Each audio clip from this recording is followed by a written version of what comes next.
Okay, so today we are taking up the next gate in our 108 Gates of Dharma Illumination. We've moved into a section of this text which is talking about the Eightfold Path, or the elements of the Eightfold Path as factors of awakening. So now we're going to take up the next one, and the one for today is right mindfulness. So our gate statement says, right mindfulness is a gate of Dharma illumination, for with it we do not consider all dharmas intellectually. Ah, yes, mindfulness again. We've had, mindfulness has shown up in no fewer than 13 of the 81 gates we've explored already. So you might think, like, what is there left to say? Here we go again, right? So, quick review. In the Soto Zen context, mindfulness is simply remembering to practice. It's remembering what the Buddha taught. What the Buddha taught was Dharma. So there are three kinds of Dharma. This won't be new territory for anybody, but there are three kinds of three treasures. So there's three kinds of Dharma. There's what Shakyamuni actually said to his students and his followers, what he preached and taught. Right? That's the manifesting Dharma treasure. There's the written version of those teachings in the sutras and the Pali Canon that we can still pick up and carry around today and read. That's the maintaining Dharma treasure. And there's the Dharma that's simply how the universe works, right? The complete functioning of reality in this moment, and that is the absolute Dharma treasure. So three kinds of Dharma. So mindfulness, or remembering what Buddha taught, is simply to be in the midst of Dharma, doing what it does, unfolding in the way that it unfolds. So right mindfulness here in this gate is shonen, and the nen we've encountered before as mindfulness, and we've talked about that. The sho is true. It's the same show as Shobo Genzo, right? The treasury of the true Dharma eye, so something that's true. So the senses of something which is done fully, or completely, or wholeheartedly, so completely penetrating or completely going through to the bottom, right? So no gap. It's the same true that we use in Unsurpassable True Awakening, Anyatara Samyak Sambodhi, right? So true in the largest possible sense. So all of these right whatevers, right, on the Eightfold Path, each of those is usually preceded with the word right. So all of those right things, right whatevers, are things we do fully, things we do completely. If we're doing them on the path, we're doing them as part of practice in the Eightfold Path, we're doing them completely and fully without a gap between subject and object. So we simply do them as the universe carrying out its function. So right view, right livelihood, right speech is simply, we're doing those things as the universe carrying out its function. So for us, right mindfulness, to continually keep Dharma in mind, is not about me as a subject, remembering, if you will, an object. There is simply recognizing the ongoing presence of that teaching or that presence of that activity. So it's the Buddha manifesting as Dharma. Those two things really aren't two things, right? Buddha and Dharma really are not two things. So Buddha manifesting as Dharma. So we're always aware of the manifestation of Buddha. We're always aware that Buddha is there. In a concrete sense, we're reminded by immersing ourselves in practice, by encountering, Buddha figures, by encountering his teachings in the sutras and the canonical texts, either reading them for ourselves or hearing them talked about or discussed. Also by being with Sangha friends, as we are today, who are on the path with us, right? So all of these things are helping us bear in mind, be mindful of Buddha and the Dharma. So today, but in the larger sense, of course, we don't have to be reminded of these things because we see Buddha in the continuing functioning of this one unified reality. That is Buddha right there. So today we are also intersecting right mindfulness with not considering all dharmas intellectually. So what's going on in that intersection? The kanji here actually indicate not thinking. So with complete mindfulness or complete awareness, we go beyond thinking, right? So we should also take that to mean that we go beyond both thinking and not thinking to something we call non-thinking. So we know what thinking is, right? There's a me, it's thinking an object, we're calling it a thought, right? As long as there's a subject and an object, there is thinking. So not thinking, of course, is not engaging in that activity. But non-thinking doesn't negate thinking, and it doesn't negate non-thinking. It doesn't negate either of those. There's room for both thinking and not thinking, within non-thinking. So this is what happens in Zazen, right? Thoughts arise, they do whatever they do because the universe is functioning and the way that it functions and doing what it does. So we can't stop thinking because we're human beings with karma. We don't shut off the brain. That's not the point of Zazen, as we know. We have this karma that continues to unfold. So because we have past experiences, because we're influenced by things, because we live in the world, thoughts arise. Stuff gets stored, and we sit down and we face the wall, and we have some intention to sit Zazen, and thoughts are still arising because that's sort of the condition that we're in. But there's no me that owns those thoughts or drives those thoughts or grabs onto those thoughts and engages with them in some way. We let go of this construct of subject and object. So we just sit in the midst of that activity. We're completely part of that activity rather than separate from it or subdividing it in some way, right? We're not engaged with it. We're not trying to control it. We're just sitting there in the middle of it. So we can say that we sort of drop subject and object. There's a human being. It's sitting in a particular posture. Thoughts are arising, but this human being isn't driving, owning, controlling those thoughts. So we can say there isn't a subject and an object. There's just non-thinking. So that is non-thinking, going beyond our ideas about thinking and not thinking and non-thinking, right? And just being immersed in the reality of what's happening, what the universe is doing and what's unfolding in that moment.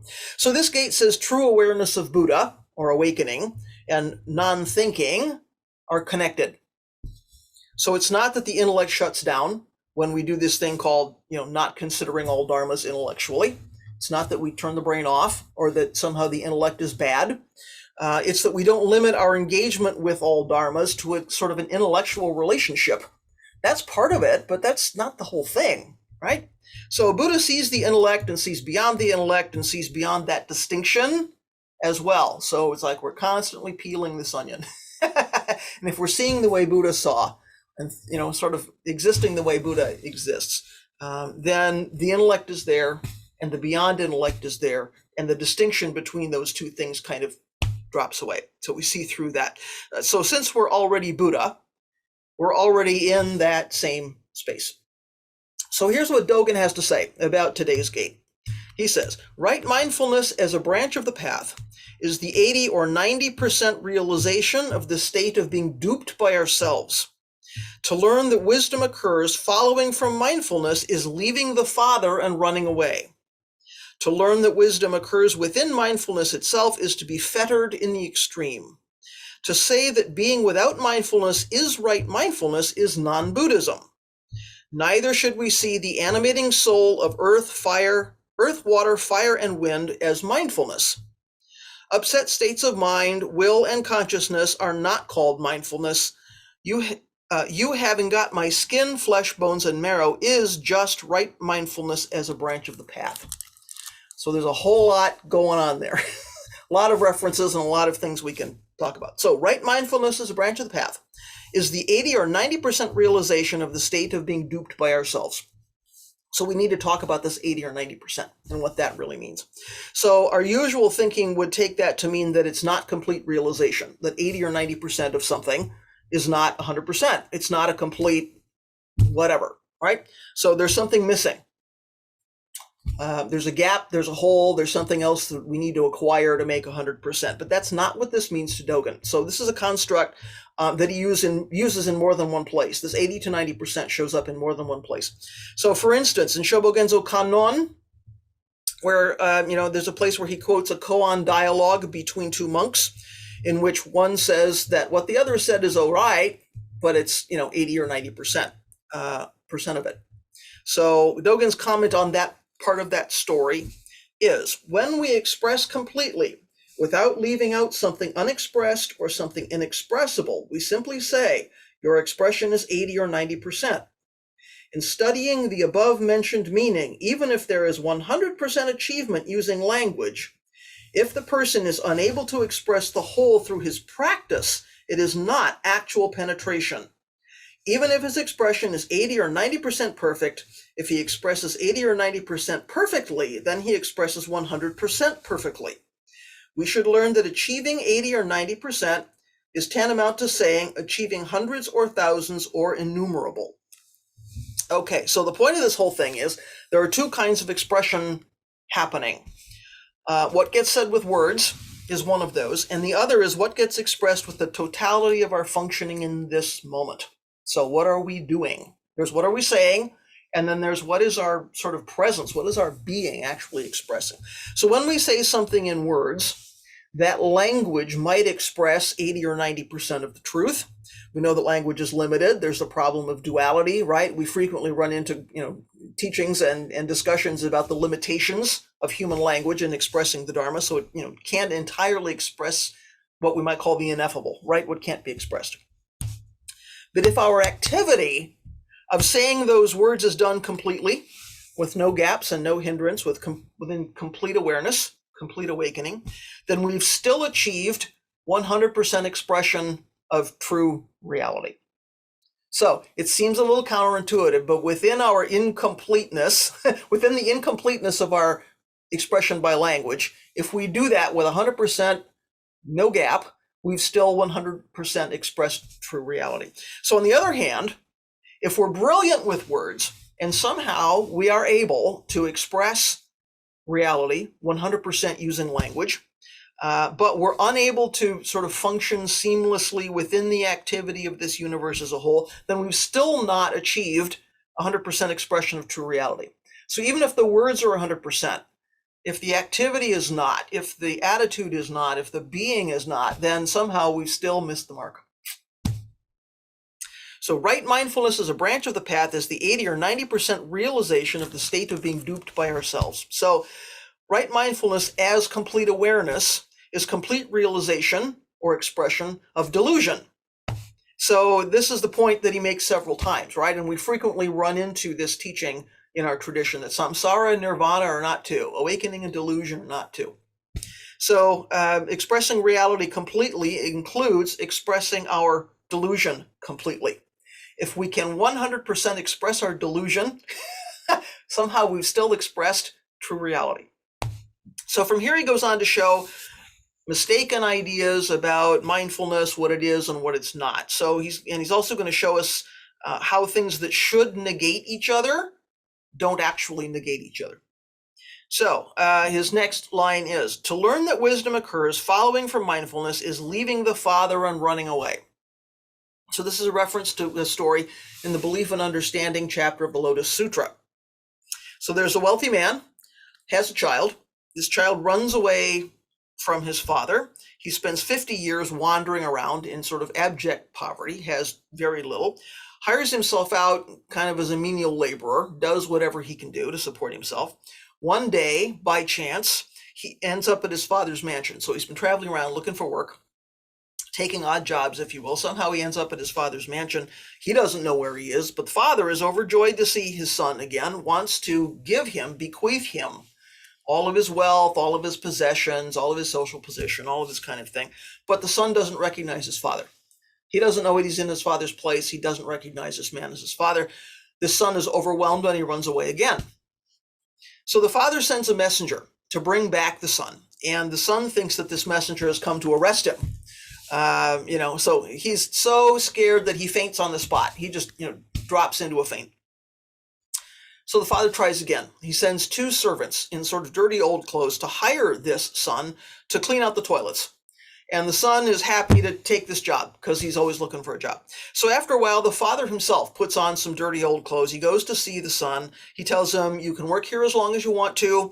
I will treat you like my own son. You can just keep working and doing exactly what you're doing. So the son goes on working like this for 20 more years. So the situation doesn't change. For 20 more years, gradually, this son becomes more and more confident. So the father promotes him until he becomes the administrator of the estate, the administrator of the property. And over time, he gets to know how this whole thing functions, how this whole thing operates. And then, at some point, the father reaches the end of his life. He knows he's going to die. He invites a lot of important people over and he reveals who this son actually is. And he hands the whole estate over to him. So the point of the story, of course, is that the father is Buddha, who wants everyone to experience the same awakening that he has, right? He wants to bequeath his wealth and influence on whatever he's got, the good things of his life.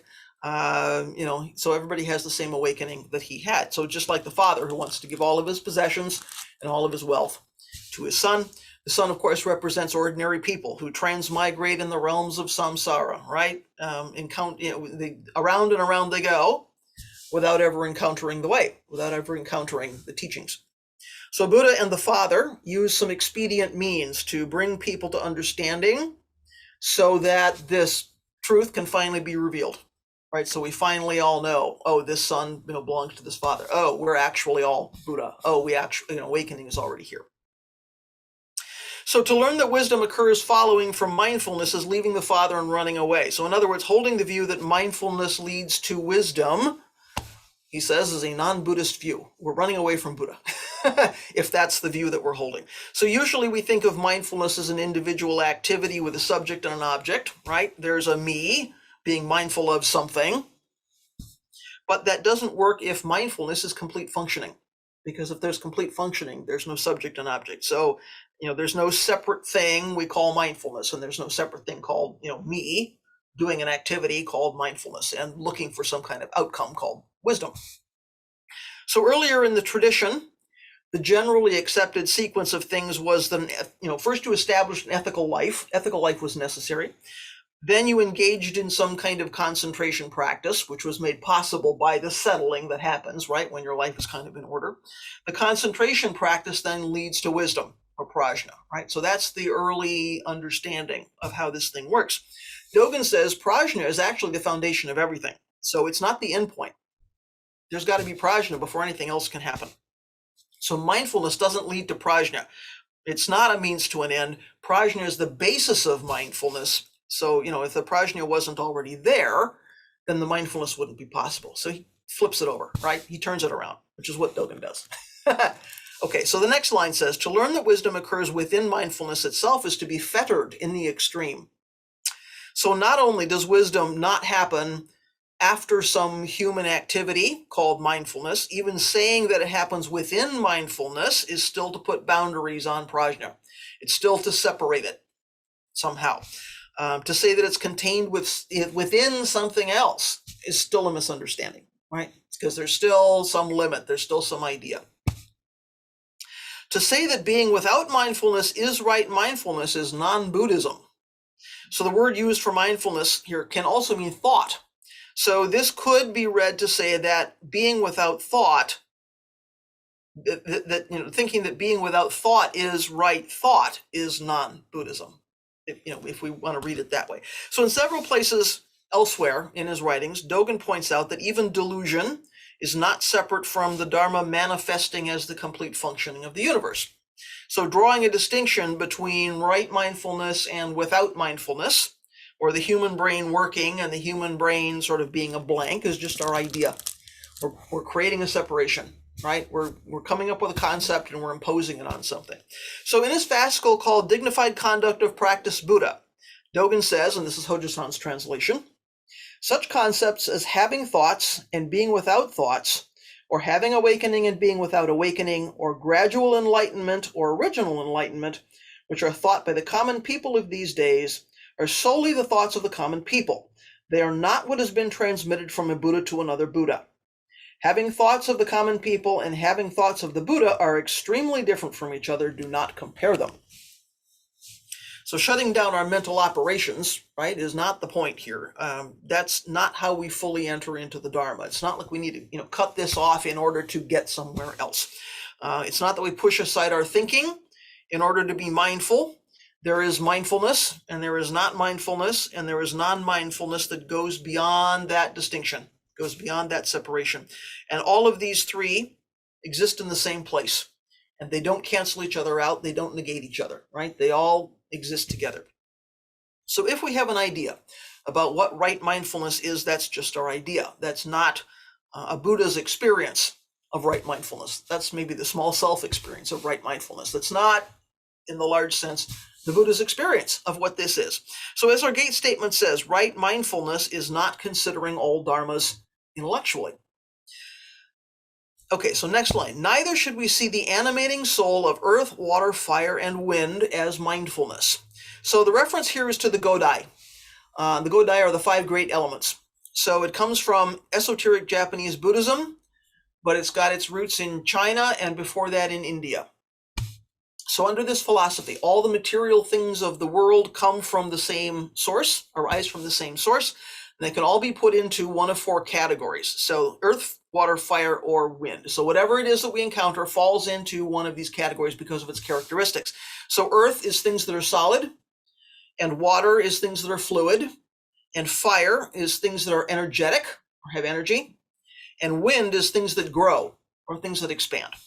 So the highest of the elements then, that's 4, right? So the highest of the elements is void, which is associated with potential or with creative energy, right? Things that come into being.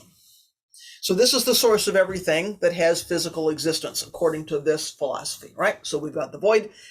Everything that falls into the 4 categories, earth, wind, fire, water, comes from this void. So the void is kind of the highest thing. The animating spirit, if you will. So there were stories of warriors who could connect with this void to sense their surroundings and act without using the mind, without thinking, without using the physical senses. So Dogen says, this is not right mindfulness. Right? So this would have been something maybe people were familiar with. Oh, mindfulness is we connect with this thing called the void. We don't need to use sort of the physical brain or the physical senses, and somehow, we sense what's going on, and this is right mindfulness. He says, no, that's not it. So we've said, it's not thinking, it's not non-thinking, it's not shutting off the brain, it's not this, it's not this. It's also not connecting with the void to somehow move through the world in a magical way or in a supernatural sort of way. So he's pushing back. Dogen is pushing back against something he sees around him. He's not saying that paying attention to nature is not okay. He's saying we should ignore earth, wind, fire, water. Somehow those things are not good or they're not helpful or something like that. He's not saying that. He's looking at something very specific and is reacting or responding to something that's going on right around him, right?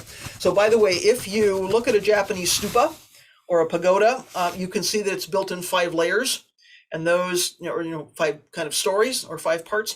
So those represent the Godai. So if after this talk you go online and you look at a picture of a stupa or you look at a picture of a pagoda, you'll see these 5 things, and that represents these 5 elements, these Godai. So that kind of teaching was physically around, right, all the time. If you went past a temple or if you, went past a stupa or something, you saw this teaching of the Godai. So this was like around in the culture at the time. This was something people might encounter every day. He says, no, that's not what I'm talking about. Okay, so next line. Upset states of mind, will, and consciousness are not called mindfulness. So these 3 are a summary of mental processes, if you will, based on the Nikayas of early Buddhism. So Dogen is pointing to a mindfulness that goes beyond the working of our sort of individual psychology. He's not negating psychology, he's not negating the function of our brains. He's saying that's not where this kind of mindfulness lives, right? It's not a psychological thing.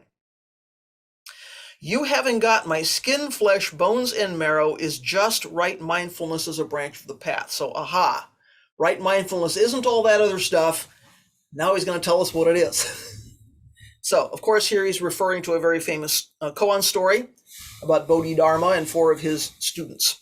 So he also talked about it in his comment back at Gate 20, the reflection on no self. So this has come up before. He also includes it in Shobogenzo Kato. So again, in Hojo-san's translation, the 28th ancestor, this is Bodhidharma, said to his disciples, "The time is coming, why don't you speak of what you have attained?"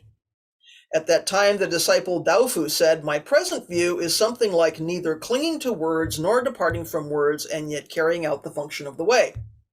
The ancestor said, "You have attained my skin." The nun Zongqi said, "My present understanding is that it is like Ananda seeing the land of I can't ever pronounce this, Aksobya Buddha. He saw it once but never saw it again." The ancestor said, "You have attained my flesh." Daoyu said, "The 4 great elements are originally empty, the 5 aggregates are non-existent, therefore my view is that there is not even a single dharma to be attained." The ancestor said, "You have attained my bones." Finally, Hoko made 3 prostrations, after which he stood at his position. The ancestor said, "You have attained my marrow." As a result, Bodhidharma made him the second ancestor, transmitting to him the Dharma and the robe. So that's the famous story, and you've probably encountered it before. So the common understanding, if you read that story, is, well, Hoko won the contest. That Bodhidharma thought his answer was the most profound because he didn't say anything, and he expressed his answer with the body. So he didn't try to use language. As for the other three, they got as far as skin, flesh, bones, but they didn't penetrate to the marrow because they answered in the way that they answered. But in Kato, Dogen says, no, that's not what actually happened. All of the ancestors were equally effective expressions of the truth, and nobody actually won. So there was no actual ranking. Nobody came out on top. All of those answers were complete expressions of truth, of understanding. So skin, flesh, bones, and marrow isn't a yardstick, isn't a ranking. It's simply 4 different images for being in that same space of awakening with Bodhidharma. So when Dogen refers to this story in his comment on right mindfulness, and he says, you having got my skin, flesh, bones, and marrow is just right mindfulness as a branch of the path. What's his point? What's he doing here? So Bodhidharma is verifying his student's understanding, right? He has said, time has come. I need to go. Tell me where you are. Tell me what you understand. Tell me what your understanding is like. And Dogen says all 4 of them have received Dharma transmission in this story. So, Bodhidharma is trying to figure out who is he going to transmit stuff to and who's going to come after him, who's going to be the successor. And Dogen says in that space, they've all received transmission. All 4 of them are doing right mindfulness by being right in the middle of Buddha's Dharma body. Their expression is a manifestation of being right in the middle of the Dharma, right in the middle of that. So transmission, of course, is not a one-way event, not a one-way street. There are formal ceremonies in our tradition, you may know, for receiving Dharma transmission in a way that recognizes you as a teacher and sort of declares that you are now able to function independently as clergy. You can, do things without your teacher's supervision. Somehow you've attained the skills and the understanding you need in order to lead other people in the Dharma. So you get some documents and you get some new robes, and you're now, on your way to functioning independently, having your own students or your own Sangha. But the reality of transmission is nothing is actually transmitted, right? You don't actually receive anything. You have entered into a space of awakening with all the Buddhas and ancestors across space and time. So now you're in that room, in that space with all of them. So anytime we enter into that space, we're in there with all of them. So we're all transmitting and receiving to and from each other, right, in that space all the time. So in the story of Bodhidharma, all 5 of those folks, Bodhidharma and his 4 students, are all together in that space. It's kind of the same idea as the story we talked about last week, where the teacher told his students that he met them in Zazen no matter where they were, right? We had one guy in the Shuryo and one guy in the Kuin and one guy in the Dharma Hall, and they were kind of all over the complex.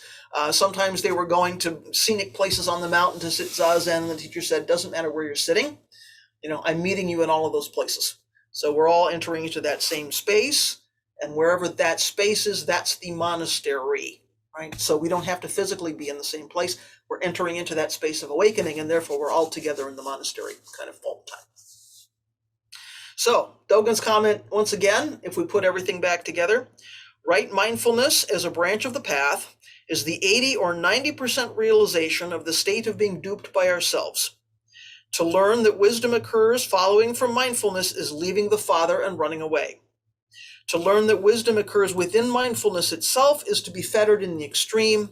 To say that being without mindfulness is right mindfulness is non-Buddhism. Neither should we see the animating soul of earth, water, fire, and wind as mindfulness. Upset states of mind, will, and consciousness are not called mindfulness. You having got my skin, flesh, bones, and marrow is just right mindfulness as a branch of the path. So with right mindfulness, we encounter things and people and events authentically by seeing right to the bottom of reality. So we can't do this when we encounter things from the perspective of the small self that sees everything in relation to what it means for me. What am I going to get out of this? Or what's my relationship to something? We're setting up this kind of subject and object construction.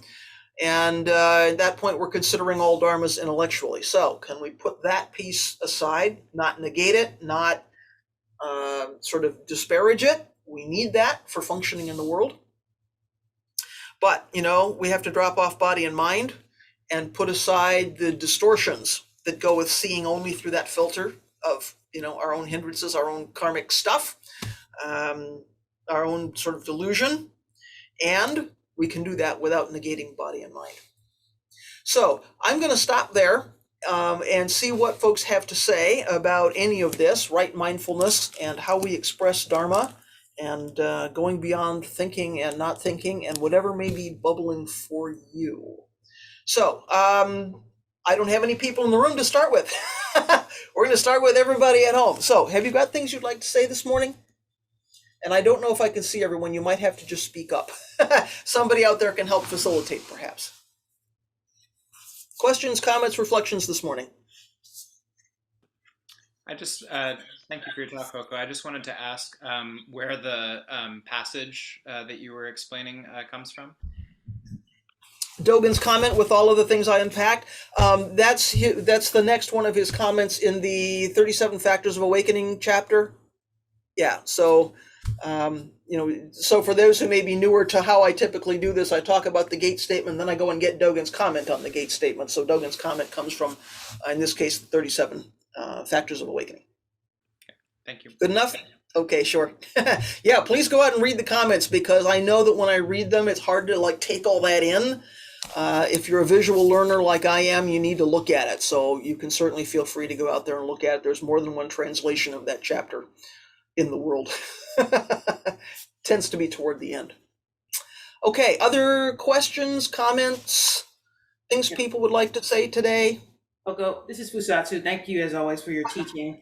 Really appreciated the insight into not only intellectual, but not negating the intellectual, but also including all of the aspects as always. Dogen, again, when you read that initially, I was like, oh my God, this is too deep for me today, but you broke it down. But again, just not all, everything, but, or, and. So it's, to me, it comes back to that. So I appreciated that. Yeah, for him, it's almost, it's never an either or, right? Because Dogen is all about collapsing duality. So he's always encouraging us to say, well, there's this and there's this. And we might think these two things are completely obstructing each other. And almost always the next comment he makes is, and those two things don't obstruct each other. They exist, together. It's not that one negates the next. So I think it's easy for us when we hear guidance about practice, or we hear instructions, or we hear warnings about don't fall into this or that pitfall. We want to take that very, I don't know what the word is. We want to kind of set up an opposition. Oh, well, if I'm supposed to do this, that means I should never do that. Well, there is no always and never. In our practice, we need to be a bit careful about taking things a bit literally, like, we shouldn't encounter things intellectually. Well, that doesn't mean we never encounter things intellectually. It means that's not all we do. That's not the totality of our relationship with things. And so often, because that's our habit as human beings, and maybe as particularly modern Western human beings, we come at it with the brain, right? So we don't shut off the brain. There's nothing that says Dharma study isn't important, right? And what else? So for me, one of the most meaningful, useful parts of my training in a Japanese training temple was there is nothing there you can attack with the intellect, especially if you're a Westerner who is not fluent in Japanese. It is completely about learning with the body. And I've said here before, my body awareness is very low. That's very difficult for me. I live in my brain.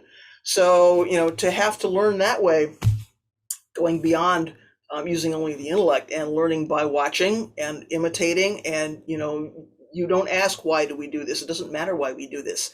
What matters is we're doing it, and 100% doing it right now, right? I mean, there's nothing else. This is it. So to me, that's a really useful and challenging way to learn and practice, right? So when we're in the Zendo, when we're in the temple, when we're in the Dharma center, can we approach that practice with body and mind? I always laugh because if I'm somewhere in Japan in a training temple and there's Westerners there and it's perhaps the first time they've been in that situation and they're confronted with the myriad detail of just how do we function in the world? How do we function in this temple? The first thing they say is, why aren't there handouts? There should be handouts. Or if they don't say that, they say, I'll volunteer to make some handouts. If somebody's got a printer, I'll make some handouts. And I have to say, it's not that there aren't handouts because we don't know how to make handouts. There aren't handouts because that's not how we learn here. And people are just shocked and puzzled and really scared. What do you mean there's no, you can make notes and stick them in your sleeve, but I don't have a book for you. It's like, that's not how we learn in this circumstance. We learn by not encountering dharmas intellectually. We learn by immersing, right? Being in the middle of that, seeing it and doing it and embodying something, which is a challenging way to learn, right? But if you're going to, right mindfulness is being in the midst of unfolding and dharma's doing what they do. That's exactly the kind of practice that's happening. So when we get the opportunity, either in this country or somewhere else, to do that kind of practice, boy, what a gift that is. Because that's not the way the world usually works. Right? If you're in the workplace or you're, I don't know, somewhere, it's like, that's not how we usually learn. So if we get the chance to do that, it's very, very helpful, but it's not easy. Other questions, reflections, follow-ups, things folks would like to offer this morning? I see Hoshin's waving at me. I just wanted to give Katagiri's slant on this. Okay. I always like the way he puts things, and this in particular is kind of nice. He states it as dwelling in mindfulness. So dwelling in mindfulness is focusing on the Dharma realm, where there is no discrimination. A Buddha is never tossed away by like or dislike, famous or not famous, happiness or suffering, because he or she is always standing in the unified Dharma realm, where there are no categories. That is the basic place where trust and distrust, man and woman, teacher and disciple, all races, all beings, and all categories are loosened into space. Wow. That's great. Thank you for that. Boy, it really fits in, doesn't it, with what Dogen's talking about? I mean, he may have been, maybe he was looking at that when he wrote that. That's terrific because it's really, it really makes it sort of relevant for us, right? I mean, there's elements of everything in that statement. So that's which book is that coming from? Which of his books is that coming from? Just because people are going to want to look it up. It's the one that was printed after he died. It's The Light That Shines Through Infinity. Okay, good. So Geez, if you studied that one a little bit, look at all the things taken out of it. This is a man of Dharma study right here. Good. Okay. Thank you for that, because I'm thinking people are going to want to maybe look that up and cross-reference it. So that's terrific. That's really good. I love how he says we loose those categories into space. Yeah. Right? So it's not that the categories don't exist. We just are not clinging to them, in a fearful way. Because letting go of categories is scary, right? If I don't know what to call this thing, then I don't know what my relationship is with it. And then who am I, right? So, I mean, we really want to go down that rabbit hole, right? There's a lot of investigation that can happen. If we're letting go of category, like we feel like we don't have an anchor. So who are we and what are we doing, right? It takes some courage to do this practice, I think. Very good. What would others like to say, offer, ask, bring up today? Sawyer's got his hand up. Oh, please. Thank you, because I can't see so well. Sawyer, go ahead. Yeah, thanks for seamlessly bringing us together here, pivoting. My question is about mindfulness preceding wisdom, or wisdom preceding mindfulness, or that whole kind of circle. And I've been practicing a lot with just our basic phrase, opening the hand of thought, over the past few months. And what really is that? And noticing how when you're sitting zazen, there's often you're not even aware that thinking is happening, whatever we're calling thinking. You're not even aware, you're just in the stream of thinking. And in order to let go of thought, it feels like there first has to be an awareness that there is thought, and then let go. And so that seems to be a kind of like a mindfulness preceding the opening the hand. And you could also sort of see the same thing with breathing, something like breathing. You're typically not aware that you're breathing. In order to let go of or open the hand of breathing, there first has to be an awareness that you are even grasping at breathing, or So I'm wondering just, what you have to say about that. Sure. So again, I think the mindfulness in the larger sense that says we don't need to be reminded about the Dharma because we're in the midst of the Dharma doesn't negate the practice, the activity we might do to strengthen our own awareness of what's going on, right? So I think we get to hold both of those things. So I think you're not wrong when you say in order to let go of thought, we have to be aware that there's thinking, right? So certainly in the beginning, we sit down, and this is the beginning of our practice, or even the beginning of a zazen period, we sit down and we realize I'm preoccupied with something, I'm going to set some intention of opening the hand of thought. And we're, at that point, we're not going to take an action like opening the hand of thought without paying some attention to what we're doing and recognizing, I'm thinking, I need to, I need to open the hand of thought. So I think mindfulness in the largest possible sense doesn't negate practice. And I think this is where we come back to practice and awakening are not two. So the activity of opening the hand of thought is a full and complete expression of mindfulness, or awakening, or Buddha, or Dharma, or whatever we want to call this thing, right? So in the largest possible sense, there's no before and after. And we could get into, the nature of the eternal now and why there can't ever be a before and after and all of that stuff. But in the largest possible sense, there's no before and after. These things are, all in that same space. But that doesn't negate the need to put some effort into practice and put some intention into manifesting awakening. And what goes with that is we take an action called sitting down on a cushion and taking a posture and keeping the eyes open and breathing through the nose and opening the hand of thought. So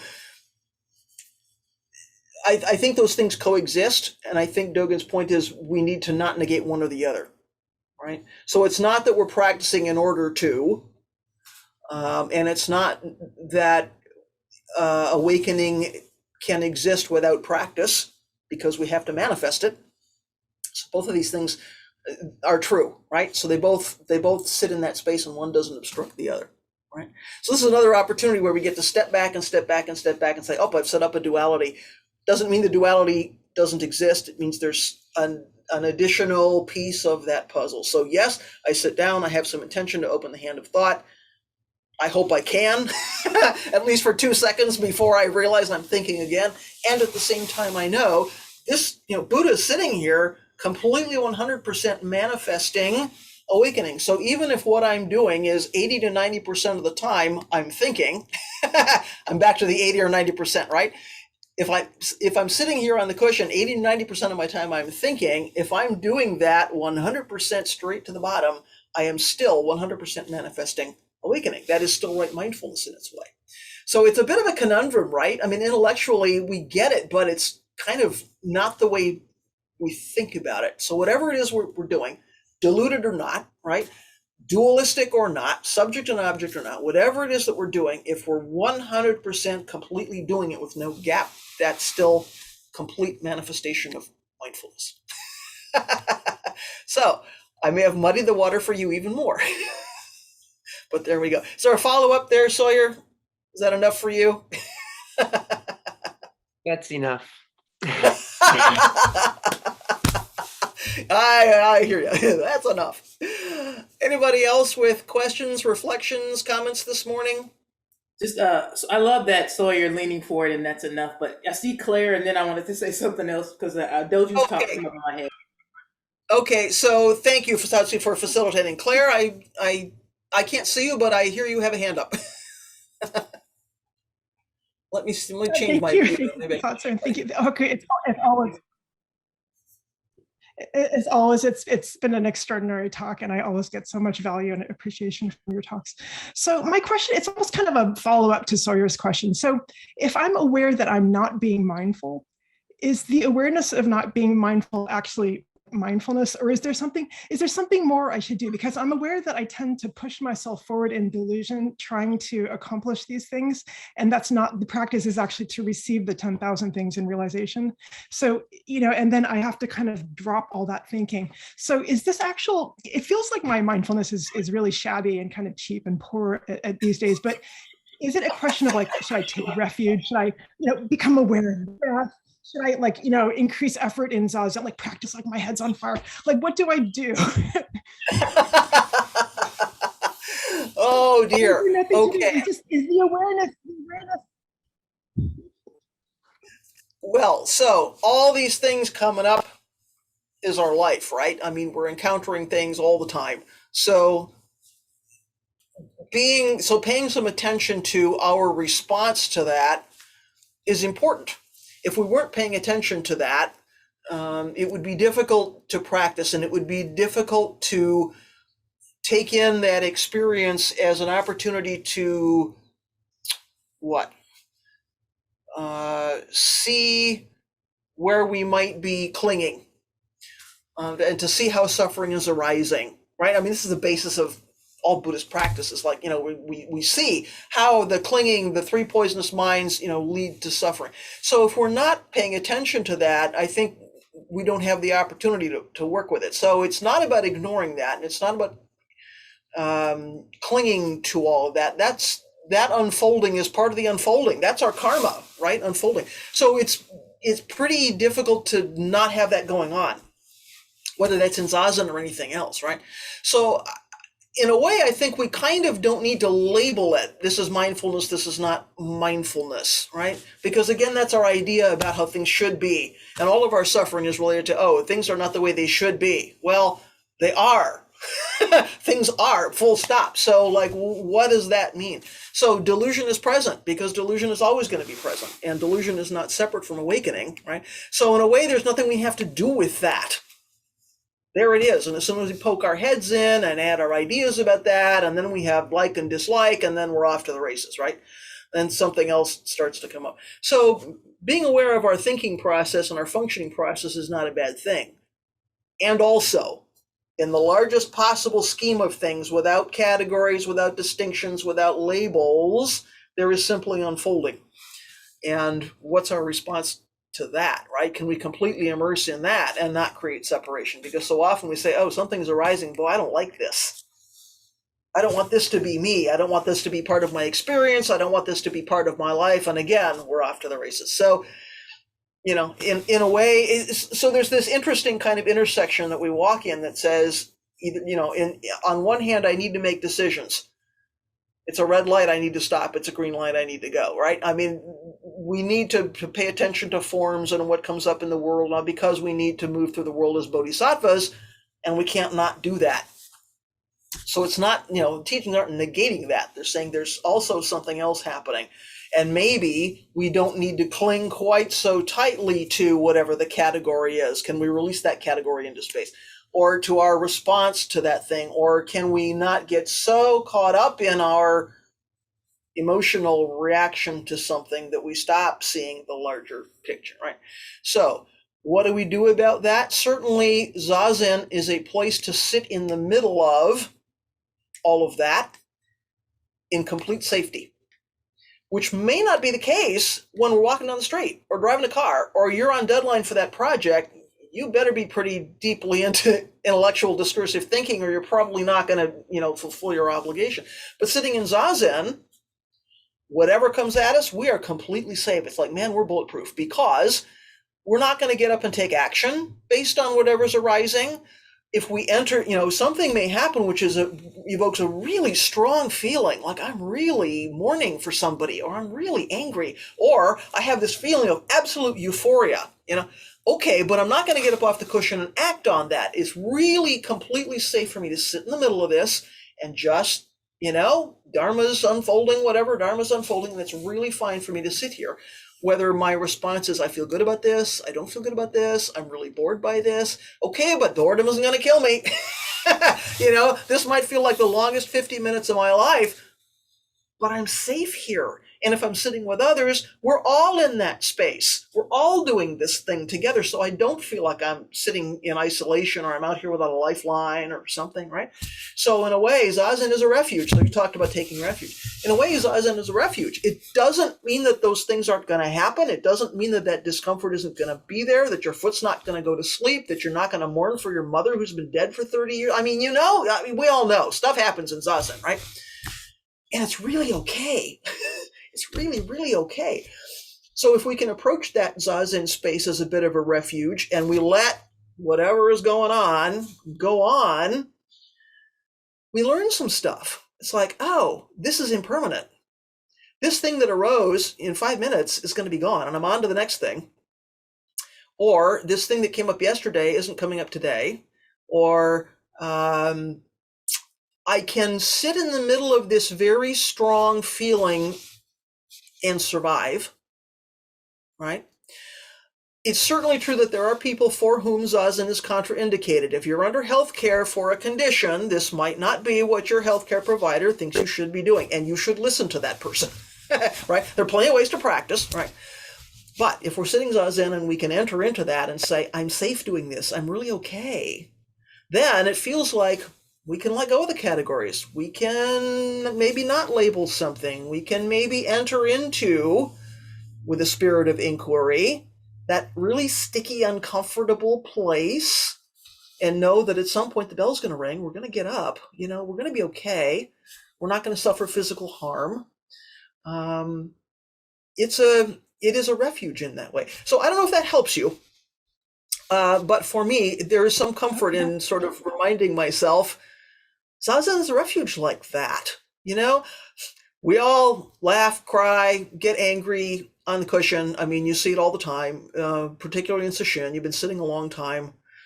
Who knows? I mean, I remember when I was there's a period of sort of Zazen practice before you enroll in a training temple called Tangaryo, where you sit by yourself, in my case for a week.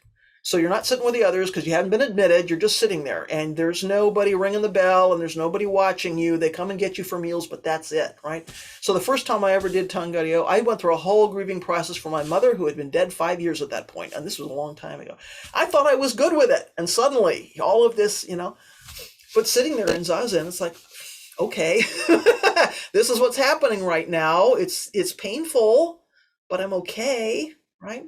So can we approach our Zazen in that way? That feels helpful. So that's more than anybody wanted to know. Claire, anything you want to follow up on there? Everyone okay? All right. Other things people would like to bring up? That's extremely helpful. I knew I could count on you. Thank you so much. Well, I've got something to say. Whether it's useful or not, I don't know. All right. Other things people would like to say this morning? Questions, comments, reflections? Okay, one last thing that had pinged Dogen about during your talk. It took me back to his talk about instant enlightenment or not. Is that the thing to do? But again, I always want to bring this back to, because it's something that was a linear in the talk about how the father dealt with the son very gentle. He wasn't quite ready to see his own Buddha nature, but again, he kind of allowed him to gradually realize that over time. And I think that's something for me that's helpful, because it brings us back to self-compassion through our practice. And I just want to I always want to come back to that, because we're so hard. I know I'm hard on myself. I'm speaking from self, but just wanting to attain something or do something or feeling I had to be something on the cushion. But again, I felt that I had to bring that up because it always comes back to just being gentle and allowing that to arise innately. So I thought that was such a good story to show that way. Absolutely. So, of course, we have ideas about what we should be as practitioners.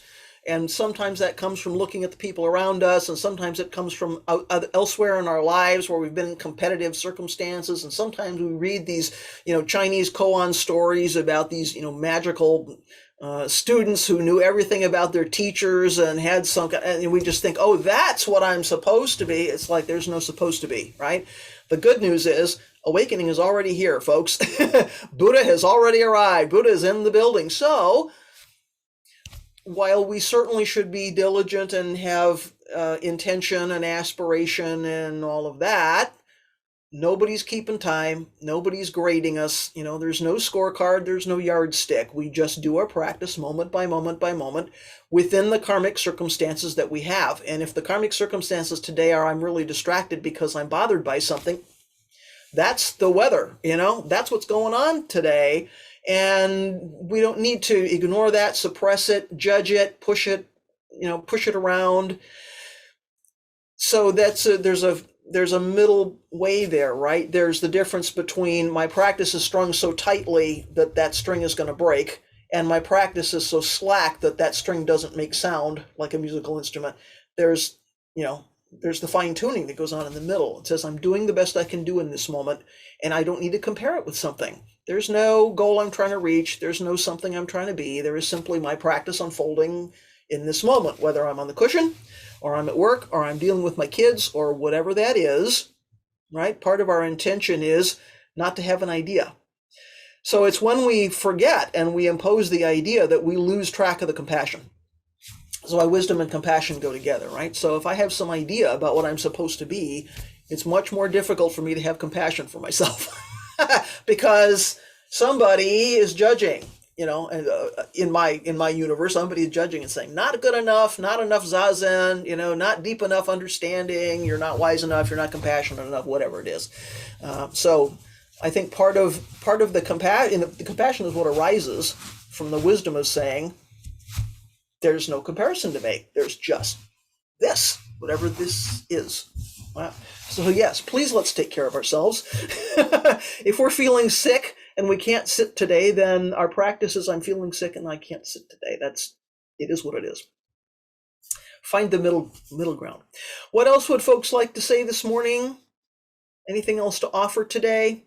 I was reminded sort of as Claire and Sawyer were asking their question, just about that first line in the comment that Dogen gives about right mindfulness. He basically paraphrasing it says, right mindfulness is the realization of the state of being duped by ourselves, which is to me it sounds basically the same as opening the hand of thought. Like it's at kind of at that moment that we realize that we've grasped onto a thought, that we come back to just sitting, and that's kind of the moment that we've realized that we've been duped by ourselves. So I don't think it's a matter of how many times we do this or whatever, because what this phrase is also saying is that like you said, ignorance is included in mindfulness and awakening and Buddha nature and all of that. So it's never hidden; it's always right there. And then the second thing that I was reminded of as we were talking about kind of judging ourselves or maybe judging others and their practice was this story from Dokai, who was a student of Karnegis Roshi. And, he said that when he first started practicing, he noticed once that he looked over and Karnegis Roshi was falling asleep and was sort of, nodding forward a little bit. And, he thought to himself, this guy isn't a Zen master. He's falling asleep in Zazen. And apparently he would just continually lean over and sort of look to see what Karnegis Roshi was doing, to sort of check in to see if he was really a Zen master or whatever. And apparently at one point, Karnegis Roshi noticed him doing this and jumped up from his cushion and Dokai's head and positioned it so it was facing forward and said, you take care of your own practice, I take care of mine.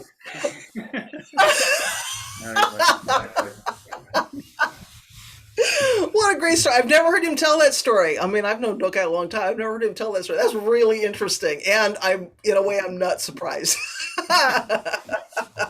Yes. Oh dear. Well, and isn't that something? You know, we have such ideas about what practice is and what sangha is and what teachers are like, and you know, it's like, oh, geez, I love it. Oh, how funny. Well, I'm not watching you. If you want to nod off, I'm not looking. That's a great story. Thank you for that.